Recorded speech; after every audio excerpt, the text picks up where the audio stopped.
What's going on, everyone? So, the Los Angeles Lakers are linked to Kyle Lowry as a potential free agent at the guard position. Now, we've seen Chris Paul, right, which, if I'm being honest, I prefer Chris Paul. Now, Kyle Lowry, right, looks like the Lakers are trying to get a veteran kind of guard that can come in, make plays, more likely than not coming off the bench. I don't think Kyle Lowry or Chris Paul would end up actually starting for the Lakers, but I think either of them in a sixth-man role give you a bit of an adult in the room, give you a bit of experience, give you a guy that's kind of been there, done that. I don't hate the idea, right? If the Lakers and the plan goes the way that the Lakers are hoping, which is even if the depth route, right, you're probably trading most, if not all, of your guards, right? D'Lo, Reeves, Gabe Vincent, all those guys are probably getting shipped out. Rui Hachimura could potentially as well. But also, like, even if you get a star, you're probably, again, shipping out all those guys. So you're going to need some value and some guys that come in, especially for a team that's in a win-now position, right? If the Lakers were this young team, maybe you take more of a flyer, maybe you go get kind of a more riskier, like, younger option rather than, like, hey, a Kyle Lowry. But I don't hate the idea. Again, I would prefer Chris Paul, if I'm being honest. I just think he is just the better playmaker. I think he can just have a bigger impact as far as just like his IQ and the way he can operate. Both guys, you know, they have their concerns in their own right. All right, both guys are a little undersized, right? They're not 6'4", 6'5", something like that. But also their age. You know, Kyle Lowry just turned 38. Although Kyle Lowry, I do like more for, say, the dirty work. Right? He's a guy that's more willing to sacrifice his body, take charges. He's a guy that, you know, is more aggressive at times, especially on the defense side of things. Right? He is, again, older, but he's done a good job of figuring out ways to have a real impact on both sides of the basketball. Right? And he's been big in playoff moments and big in playoff spots. And so I don't hate the idea of bringing in a Kyle Lowry, having him come in, slot in. He's a guy that even last year, he was an 8-point-a-game guy, right? Give you a couple assists, give you 4 to 5 assists. Like, to me, that's fine off the bench, right? Let's say, just for argument's sake, let's say you do land Trey, right? And you have like Trey, Max Christie, Jared Vanderbilt, LeBron James, Anthony Davis, right? Say that's the route that they go.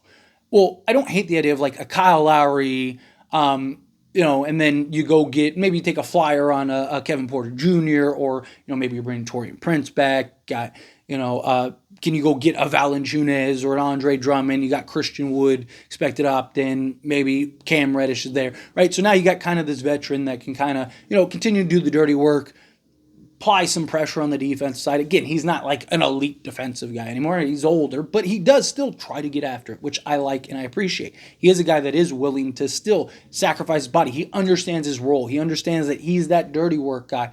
And you need guys like that. You need the experience, right? Especially come playoffs, right? Kyle Lowry's a guy that you can throw in there, games tight, right? You need somebody that's going to take care of the basketball, that's not going to make the poor decisions, that's going to, again, loose ball, I'm getting it, I'm jumping on it, right? I'm not going to trust that it's going to roll out of bounds or whatever, right? Like, those kind of guys have the real impact. Now Kyle Lowry is a guy that he's not going to play. I mean, he plays 60 games a season. Last 4 years, basically where he's been, 58 to 60 games. Even this past year, he played 68 games, 60 games. And so you're looking at him 60 games a season, but also you got to keep in mind, basically everywhere he's been, he's played this huge role, right? Like, everywhere he's been 28 to 30 minutes a game.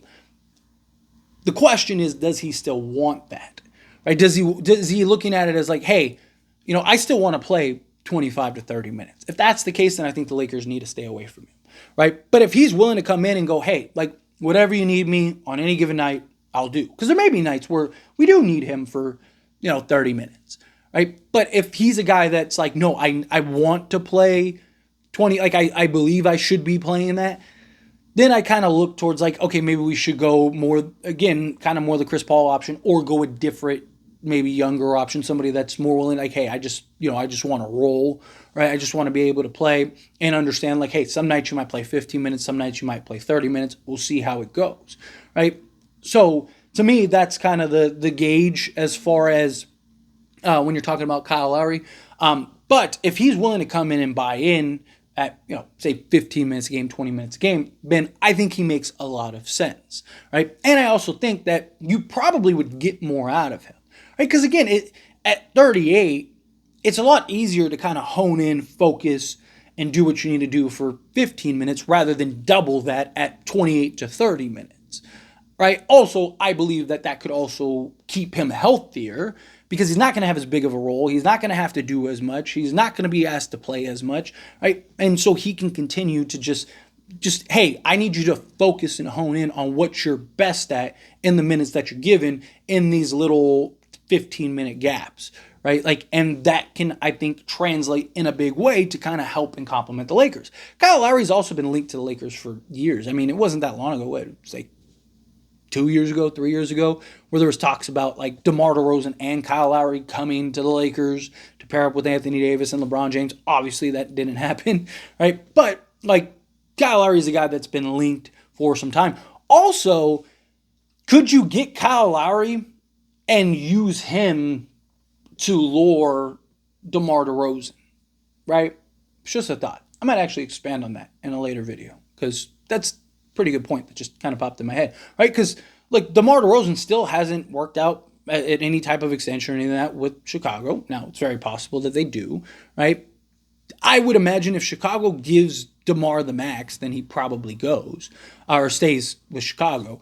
But, I mean, there is a lot of talks and a lot of hype, and even DeMar himself kind of said, hey, I can't rule it out. I'd love to play for the Lakers. And, I mean, he's gone on, entire tours about, hey, let me go play for the Lakers. So, could bringing in his buddy Kyle end up more incentivizing, hey, man, we could both win a chip together with the Lakers, you, me, LeBron, AD, and maybe you're signing DeMar. I just don't know if he would take the full, mid-level exception to thought. But anyway, back to Kyle Lowry. Let's stick to Kyle Lowry. Like I said, maybe I'll explore that a little more in a later video. But, when you're talking about Kyle Lowry, I like the idea of assuming you're trading everybody away, right? If you end up keeping Gabe Vincent, then I'd probably just stick with Gabe Vincent and try to go get other pieces. Again, go take a flyer on a Kevin Porter Jr. or something like that.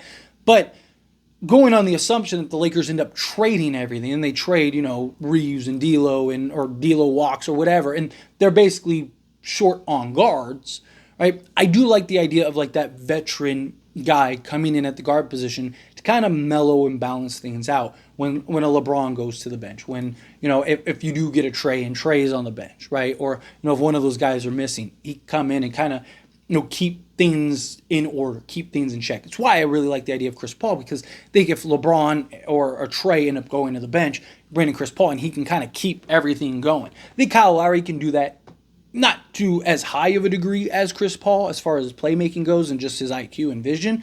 But I do think Kyle Lowry, again, can kind of, be the mature, all right, guys, let's I need you here, need you there. He's well respected. I think he could also even kind of be sort of our Dudley.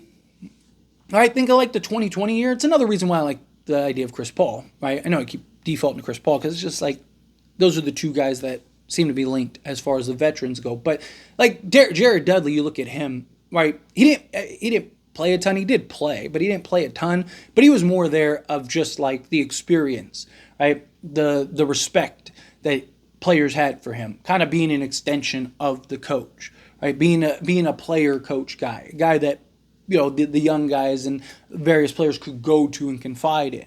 Right? I think Kyle Lowry is very similar in that mold and could do a lot for our young guys also. Right? Whoever we draft this year, I do think the Lakers trade the 17th pick, but whoever we draft for 55, even our young guys, even a Max Christie, Maxwell Lewis, right? If we keep Jalen Hood-Schifino, right? I think that there's a lot of value just even in just the respect and veteran aspect of it. Obviously, you want a guy that can play. You want a guy that can come in and actually have an impact. But I think Kyle Lowry for a vet minimum, if you had to pay him $10 million or something like that, or even the taxpayer mid-level, stay away. But if you're bringing him in for a vet minimum, I just think that all the pros would outweigh the cons in that regard. To me, it's just, can Kyle Lowry stay healthy, especially come playoffs when we need him? Because if he's healthy come the playoffs, I do think, again, he's the guy that could have a real impact for the Lakers, right? He's a guy that I think could come in off the bench.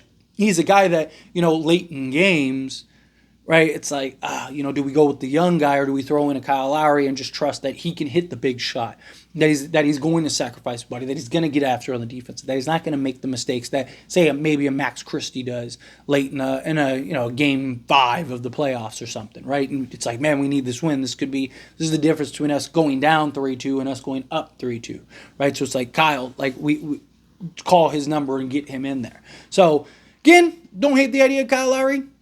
You're getting him for free, like I said. You're signing him to a vet minimum contract. I don't think you could really go wrong in that regard.